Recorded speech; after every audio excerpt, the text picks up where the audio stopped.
अस्सलाम वालेकुम viewers, I am Hina Mahjabeen. I hope you all will be fine. हम study कर रहे हैं सेकेंड ईयर की कंप्यूटर साइंस की बुक। चैप्टर नंबर है हमारा 1 डेटा बेसिक्स और लेक्चर नंबर है हमारा आज 12। लेक्चर स्टार्ट करने से पहले अगर आप मेरे चैनल पर न्यू हैं तो क्या करना है, आप लोगों ने मेरे चैनल को सब्सक्राइब करना है और सब्सक्राइब बटन के साथ बेल आइकन को क्लिक करना मत भूलिएगा। लाइक भी करना है और शेयर भी करना है। So let's start today's lecture. Okay, today हमने पढ़ना है briefly describe the advantages and disadvantages of DBMS. आप लोगों ने लर्न करेंगे, आज आप जो लेक्चर से लर्न करेंगे वो हैं एडवांटेजेस, फ़ायदे और नुकसानात डीबीएमएस यानी डेटाबेस मैनेजमेंट सिस्टम के। फ़र्स्ट ऑफ ऑल हम एडवांटेजेस करेंगे क्योंकि एडवांटेजेस इसके ज़रा ज़्यादा हैं। Some important advantages of database management system are as follows. Data independence के बारे में प्रीवियस हमने फ़ीचर्स जो थे इसके पढ़ा था, यानी आप प्रोग्राम फाइल फॉर्मेट है यानी डिफरेंट फाइल्स में डेटा स्टोर करवाते हैं और आप जो एप्लीकेशन प्रोग्राम यूज़ करते हैं तो ये दोनों एक दूसरे से इंडिपेंडेंट होंगे। मींस अगर आप फाइल का जो फॉर्मेट है वो चेंज कर देते हैं तो एप्लीकेशन प्रोग्राम उसी के अकॉर्डिंग ही हो जाएगा, आपको ज़्यादा चेंजिंग नहीं करनी पड़ेगी। ठीक है, यानी ये कॉस्टली होता है तो आपकी कॉस्ट भी नहीं लगेगी। Database approach provides the facility of data independence. It means that the data and the application programs are separate from each other. यानी जो डेटा आपने एंटर किया है, स्टोर किया हुआ है, और एप्लीकेशन प्रोग्राम जो इसको मैनेज करने के लिए या मेंटेन करने के लिए यूज़ हो रहा है वो एक दूसरे से सेपरेट होंगे यानी इंडिपेंडेंट होंगे। The user can change data storage structures and operation without changing the application program। हाँ जी, यूज़र क्या कर सकता है, इसके स्ट्रक्चर चेंज कर सकता है, इसमें तब्दीलियाँ कर सकता है, ऑपरेशन चेंज कर सकता है, लेकिन उसके क्या है एप्लीकेशन प्रोग्राम में कोई तब्दीली नहीं करनी पड़ेगी यानी without changing the application programs. The user can also modify programs without reorganisation of data, यानी डाटा को रीऑर्गेनाइज किए बगैर भी इसमें तब्दीलियाँ की जा सकती हैं। Next redundancy control. रिडंडेंसी कहते हैं डुप्लीकेशन ऑफ डाटा को, यानी ये चीज़ भी कंट्रोल करता है डीबीएमएस कि आपका डाटा डुप्लीकेट नहीं होगा, यानी एक से ज़्यादा फाइल्स में सेम डाटा नहीं होगा। Redundancy means duplication of data in multiple files. The data in database appears only once। क्या होता है, डेटाबेस में डाटा only once appear होता है यानी एक बार। It is not duplicated. If the data is required at many places, the same data is used at all places। अगर हमें एक से ज़्यादा जगहों पर यही एक सेम डाटा की ज़रूरत हो तो क्या होता है, वही डाटा यूज़ करते हैं। मीन्स डाटा सेंट्रलाइज्ड होता है। इस बारे में हम लोगों ने पहले भी स्टडी किया था कि डाटा सेंट्रलाइज्ड होता है, मीन्स एक ही जगह पर स्टोर होता है और आप डिफरेंट प्लेसेस पर, डिफरेंट लोकेशंस पर डिफरेंट पीपल को ट्रांसफ़र कर सकते हैं, यूज़ कर सकते हैं data. Suppose we want to manage the information of students who study in college and the student who live in the hostel। हाँ जी, हम इंफॉर्मेशन सिस्टम स्टूडेंट का कर रहे हैं जो कि स्टडी करते हैं कॉलेज में और हॉस्टल यानी इसी कॉलेज के हॉस्टल में भी रहते हैं। The data of students is stored in college database. College के डाटाबेस में सब स्टूडेंट्स का जो डाटा है वो स्टोर है। If the student also lives in hostel, अगर कोई स्टूडेंट हॉस्टल में भी रहता है, his record will be stored only in college database. सिर्फ उसका डाटा किस में कहाँ स्टोर होगा, कॉलेज डाटाबेस में, यानी अलहदा से उसका हॉस्टल का डाटाबेस बनाएंगे तो कंसिस्टेंसी आपकी ख़त्म हो जाएगी यानी डुप्लीकेशन होना शुरू हो जाएगी। It will not be duplicated. इस तरह से क्या है, एक ही जगह पर स्टोर किया हुआ है, अगर चाहिए होगी हॉस्टल वाले स्टूडेंट्स की तो वहीं से डाटा आप यूज़ कर सकते हैं। तो इस तरह क्या होगा, डाटा कंसिस्टेंट रहेगा और डुप्लीकेशन नहीं होगी। Consistency constraints.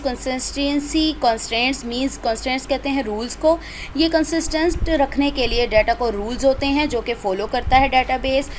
अगर इन रूल्स के अकॉर्डिंग डाटा एंटर ना किया जाए तो ये इसको एंटर करने की परमिशन नहीं देता। Consistency constraints are the rules that must be follow to enter data in the database. ठीक है, इनको मस्ट है कि आप फॉलो करें डाटाबेस में डाटा एंटर करने के लिए। If the data does not fulfil these constraints it cannot be entered in the database। अगर डाटा इन कंडीशंस को, इन रूल्स यानी कॉन्स्ट्रेंट्स को फुलफ़िल नहीं करता यानी पूरा नहीं करता तो ये डाटाबेस में एंटर नहीं किया जा सकता।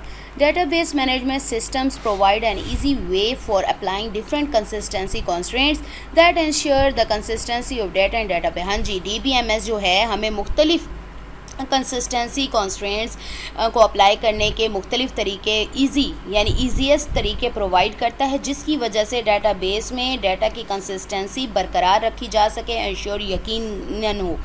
फॉर एग्जाम्पल अ कॉन्स्टेंट यानी एक rule can be apply to ensure that the marks of student are always between 0 and 100।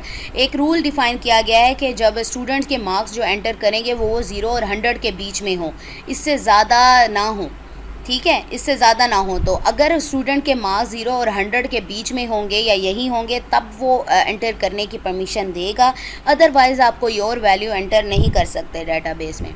Next support complex data relationships, मुख्तलिफ़ किस्म के रिलेशंस होते हैं तो वो कम्प्लेक्सिटी तो होगी, तो इसको भी सपोर्ट करता है DBMS। Database management system allows the user to design complex data structures, it enables the user to logically view and access data in different ways, यानी डिफरेंट वेज़ में यूज़र देख सकता है, थोड़ी सी कॉम्प्लेक्सिटी कम हो गई। नेक्स्ट है हमारा डेटा सिक्योरिटी फ़ीचर्स। हाँ जी, सिक्योरिटी फ़ीचर ये पहले भी पढ़ चुके हैं, यानी प्रोटेक्शन प्रोवाइड करता है, जैसा कि हमने पढ़ा था डाटा डिक्शनरी भी होती है जिसमें महफूज आपका डाटा, सारे डिस्क्रिप्शन, ऑपरेशंस वगैरह सारे स्टोर होते हैं। Data security is the protection of the database from unauthorised user, unauthorise यानी जिन्हें परमिशन नहीं होती। The database management system provides several procedures to maintain the data security. जी, DBMS मुख्तलिफ़ तरीके प्रोवाइड करता है जिसकी वजह से हम लोग अपने डाटा की जो कि डेटाबेस में स्टोर है सिक्योरिटी बरकरार रख सकें। The security is maintain by allowing access to the database through the use of password. किस तरीके से मेंटेन रखता है? पासवर्ड के ज़रिए, यानी हर अथोराइज यूज़र है उसके पास अपना पासवर्ड है, अपना ID है, तो उसने जो काम करना है अपने ही अकाउंट में एंटर साइन इन होगा या लॉग इन होगा, पासवर्ड एंटर करेगा और एक्सेस करेगा, otherwise unauthorise user can't access this database. For every user of the database system should not be able to access all the data, यानी हर कोई database को access करने के लिए ऑथोराइज नहीं होगा। नेक्स्ट है डेटाबेस बैकअप और रिकवरी। हाँ जी, बैकअप और रिकवरी के बारे में पहले भी हम लोग स्टडी कर चुके हैं। क्या है बैकअप? यानी आप क्या करते हैं, ओरिजिनल जो आपकी फ़ाइल है उसका कॉपी, एक एडिशनल कॉपी अपने पास रख लेते हैं। अगर ओरिजिनल फ़ाइल आपकी डैमेज हो जाती है, लॉस्ट हो जाती है, तो आप दोबारा से रिकवर कर लेते हैं। कहाँ से? जो आपने कॉपी रखी हुई है डाटा की, ठीक है। Database management system provides the facility for backup and recovery.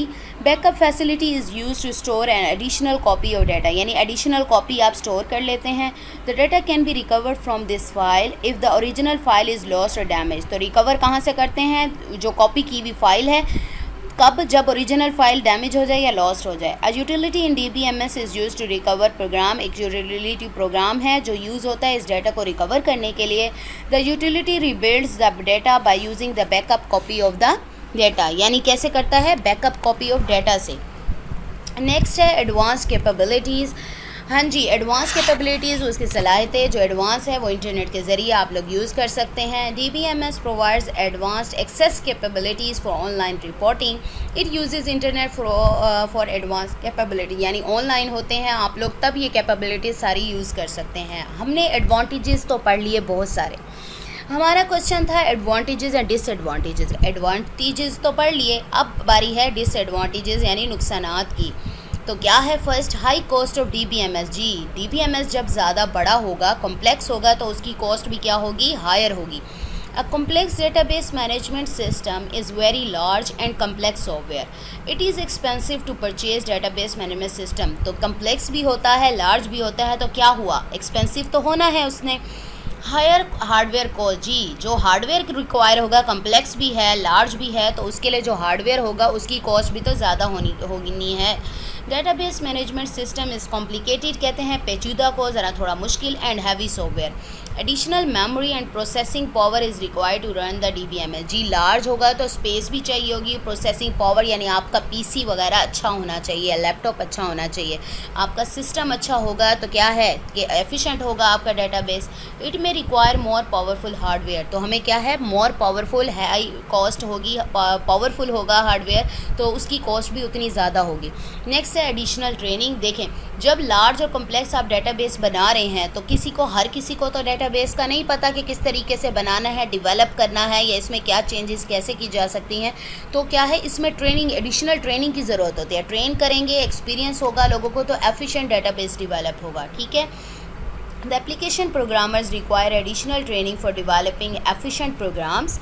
Application programmers को क्या है, एडिशनल ट्रेनिंग की ज़रूरत होती है ताकि वो एफिशिएंट प्रोग्राम्स डेवलप करें. The untrained and less experience developers में डेवलप इनएफिशिएंट डेटाबेस सिस्टम. जिनको ट्रेनिंग ही नहीं होगी, लेस ट्रेंड होंगे या लेस एक्सपीरियंस होंगे, तो वो क्या करेंगे, इनएफिशिएंट डेटाबेस से डेवलप करेंगे ना, कोई इतना ज़्यादा एफिशिएंट तो ना होगा. And inefficient system may create many problems for the user and the organisation. जो बाद में जो ये इनएफिशिएंट सिस्टम होगा वो बाद में जाकर डिफरेंट किस्म की आपके लिए प्रॉब्लम्स क्रिएट कर सकता है. नेक्स्ट है problems in case of wrong database environment. हाँ जी, डेटाबेस एनवायरनमेंट रॉन्ग होगा, यानी चेंजेस हैं यूज़र रिक्वायरमेंट के मुताबिक आपको चेंज करना पड़े तो वो चेंजेस ही ना कर सकें तो क्या होगा, प्रॉब्लम्स क्रिएट होंगी. अ डेटाबेस सिस्टम में भी change later due to change in requirements, यानी दोबारा बाद में रिक्वायरमेंट में चेंजिंग की वजह से चेंज करना पड़ सकता है. The change can be costly due to conversion and testing of existing programs. तो कन्वर्ट करना यानी चेंजेस करना और जो एग्जिस्टिंग प्रोग्राम्स हैं उन्हें टेस्ट करने के लिए तो क्या है, कॉस्ट लागू हो सकती है. Hierarchical system is more complex difficult to change than other system. Hierarchical यानी ट्री फॉर्म में होता है वो, यानी रूट एक होती है, चाइल्ड बहुत सारे होते हैं, तो रूट ही एक ही है, यानी रूट ही आप लोगों की गलत हो गई या उधर चेंज करना पड़ा तो आपको सारी चीज़ों में चेंजेस करनी पड़ेगी. तो ये हो गया कॉम्प्लेक्स यानी difficult. It requires a lot of cost to implement changes. तो क्या होगा, चेंजेस इम्प्लीमेंट करना ज़रा कॉस्टली हो जाएंगी. The changes in relational databases are easier to implement. यानी रिलेशनल डेटाबेसेस जिसमें टेबल्स रिलेशंस क्रिएट करते हैं उसमें ज़रा इजी होता है. It means that the problems में increase later if wrong type of database environment is selected. तो क्या है, हो सकता है, इसका मतलब ये हुआ कि प्रॉब्लम्स हमारी इंक्रीज़ हो सकती हैं अगर हम डेटाबेस जो एनवायरनमेंट है उसको गलत सेलेक्ट करेंगे. नेक्स्ट फिफ्थ जो डिसएडवांटेज है वो है need of data dictionary. Data dictionary तो हमें पता है कि डेटा के बारे में जो डिस्क्रिप्शन, डेफिनेशन सब कुछ महफूज करके रखता है. Another disadvantage of DBMS is the need of data dictionary. Data dictionary stores the data definitions or description of the structure of the data used in the database. हाँ जी, database में जो data use हो रहा है उसके structure के बारे में description, उसकी definition सब कुछ store करती है. It requires that the data is according to the data definition rules. हाँ जी, data definition rules यानी constraints होते हैं, ज़रूरी है कि उसी के मुताबिक डेटा को स्टोर करवाया जाए. अगर इसके मुताबिक नहीं होगा तो डेटा डिक्शनरी डिनाई कर देगी और डेटा को स्टोर नहीं करेगी, तो हो सकता है कि इसकी कॉस्ट भी ज़्यादा हो. The rules include field name, field size and data types etcetera. यानी फील्ड की नेम क्या है, साइज़ क्या है, डेटा टाइप क्या है, यानी इसी के अकॉर्डिंग ही आप लोगों ने डाटा को स्टोर करवाना है इसमें. Data dictionary is also use for data access authorization for database user. यानी एक्सेस उन्हें देगी जो ऑथोराइज यूज़र हैं. Unauthorize user can't access the data dictionary और data of the database. Data dictionary is very useful tool but it is also expensive. Useful तो है लेकिन expensive भी है. It requires installation cost as well as hardware requirements. इसकी installation cost की ज़रूरत होती है और हार्डवेयर रिक्वायरमेंट्स भी होती हैं जो कि एक्सपेंसिव हो सकती हैं. तो आज का हो गया हमारा लेक्चर कंप्लीट. हमने क्या स्टडी किया है, advantages and disadvantages of DBMS यानी डेटाबेस मैनेजमेंट सिस्टम. मैं आपको थोड़ा सा बता देती हूँ कौन कौन से एडवांटेजेस हैं. Data independence, redundancy control, consistency constraints, support complex data relationships, data security features, database backup and recovery, advanced capabilities. ये तो थे advantages. नेक्स्ट हमने स्टडी की है disadvantages of database management system जो कि है high cost of DBMS, higher hardware cost, additional training, problems in case of wrong database environment, need of data dictionary. तो टुडेज़ लेक्चर कंप्लीट हो गया हमारा. आप लोगों ने क्या करना है, अच्छे तरीके से अपने लेक्चर को लर्न करना है ताकि नेक्स्ट लेक्चर भी अच्छा याद हो जाए आप लोगों को. तो अपने क्या करेंगे, अपना ख्याल रखिएगा. Take care. अल्लाह हाफिज़.